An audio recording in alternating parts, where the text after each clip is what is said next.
Okay, let's dive right into this explainer. Imagine you're running a massive agricultural seed bank, or managing a forestry collection.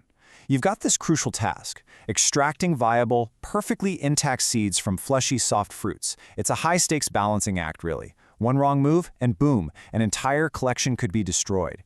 It requires this incredibly delicate, complex science of processing that bridges the gap between biology and engineering. So to pull this off effectively without causing any damage, we actually have to artificially simulate the biological process of animal digestion.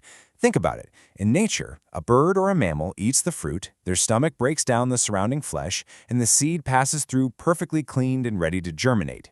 Recreating that organic process, figuring out exactly how to mimic a bird's stomach using cold mechanics and chemistry, well, that's the central engineering challenge of seed extraction. Now, what's really fascinating is that these brightly colored soft fruits, your berries, your drupes, your arils, they are literally ticking time bombs for the orthodox seeds inside if they're left unprocessed. In the wild, that watery, fleshy layer acts like a giant visual billboard for animal dispersers. It exists specifically to be eaten. But if a bird or a bat doesn't happen to come along, that evolutionary advantage suddenly turns into a massive liability for the seed trapped inside.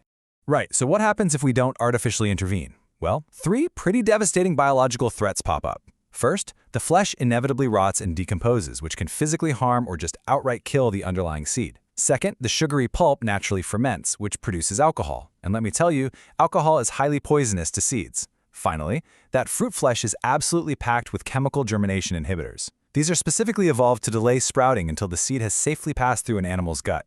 So leaving the pulp on means the seed will either be poisoned by its own fermenting flesh or trapped permanently in a state of chemical dormancy. No good.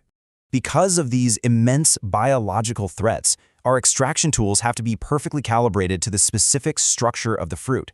It's not a one-size-fits-all situation. A machine that safely blasts a cherry stone clean would completely obliterate an avocado seed.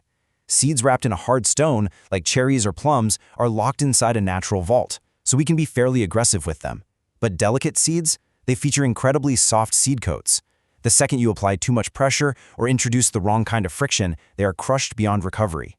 Every single method has to match the biological vulnerability of the seed we're dealing with. Let's look at how we actually start safely extracting them. The foundation is the essential soaking process, but it's definitely not as simple as just leaving them in a bucket of water.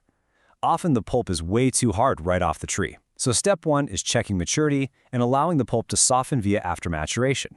Then step 2, we soak the fruits in water for about 1 to 2 days. But here is the absolute crucial requirement. Step 3, you must stir constantly. If the water just sits stagnant with sugary fruit, it ferments and, you guessed it, poisons the seed with alcohol. Finally, in step 4, once everything is nice and soft, you simply rinse the loosened pulp away on a wire sieve. Sometimes, though, soaking alone just doesn't get the job done. That's when we move to small-scale depulping.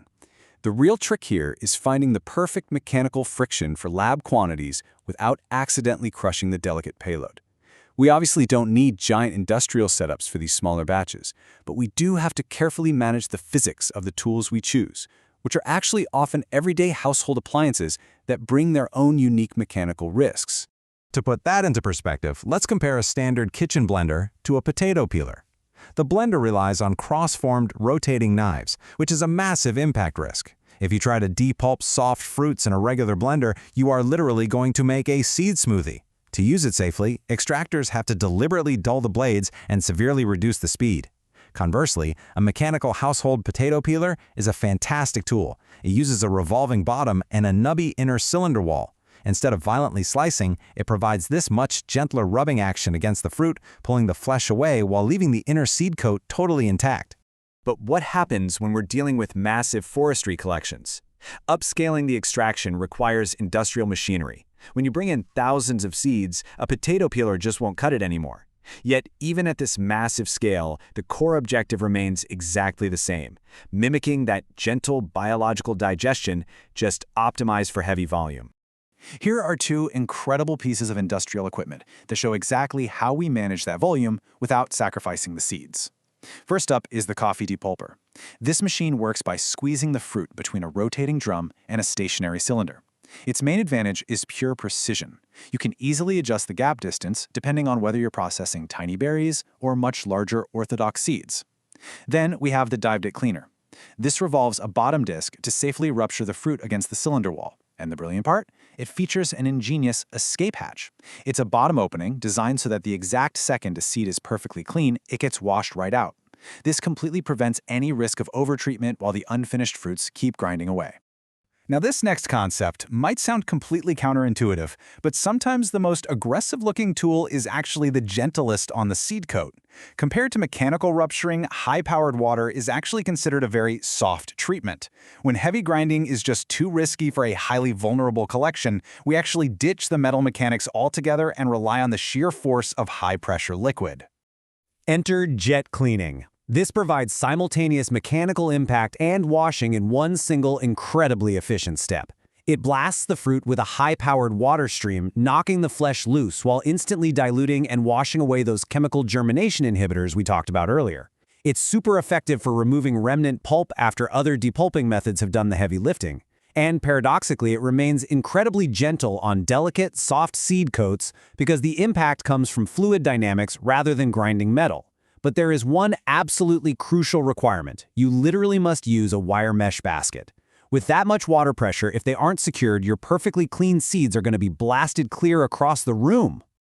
All right, let's talk about our final hurdle, the sticky pulp problem. Dealing with species like acacia, prosopis, and tamarind introduces a really unique challenge. Their fruit flesh isn't just soft, it's this milty, glue-like substance that stubbornly refuses to wash off no matter how much water pressure you hit it with. Blenders, peelers, jet cleaners, they all just fail against this biological glue. We need something completely different to break that bond. So, when modern water and mechanics fail, we actually turn to two pretty wild solutions for these sticky seeds: clever chemistry or a hungry goat. Seriously, if you want to handle it yourself, you take wood ash, add a tiny bit of water, and stir it thoroughly into the seeds. The ash chemically neutralizes that sticky sap, breaking it down so you can finally rinse it away. Or, if you want the absolute purest form of biomimicry, you go back to ancient methods. You literally feed the uncleaned pods directly to a goat. The goat's stomach naturally provides the mechanical grinding and the chemical acid wash, and you just safely extract the perfectly viable, clean, orthodox seeds right from their droppings. So, as we wrap up this explainer, I want to leave you with this thought. Ultimately, all the advanced equipment we've looked at today is really just trying to imitate the simple elegance of natural dispersers. From carefully modified kitchen blenders to heavy-duty Divig cleaners and high-pressure jet streams, the most complex scientific extraction methods we engineer are basically just us trying to play the role of a hungry bird or a grazing goat. It truly makes you appreciate the seamless brilliance of biology, doesn't it? Keep looking closely at the engineering happening right outside your window, because nature often solves our most complex problems way before we even realize we have them.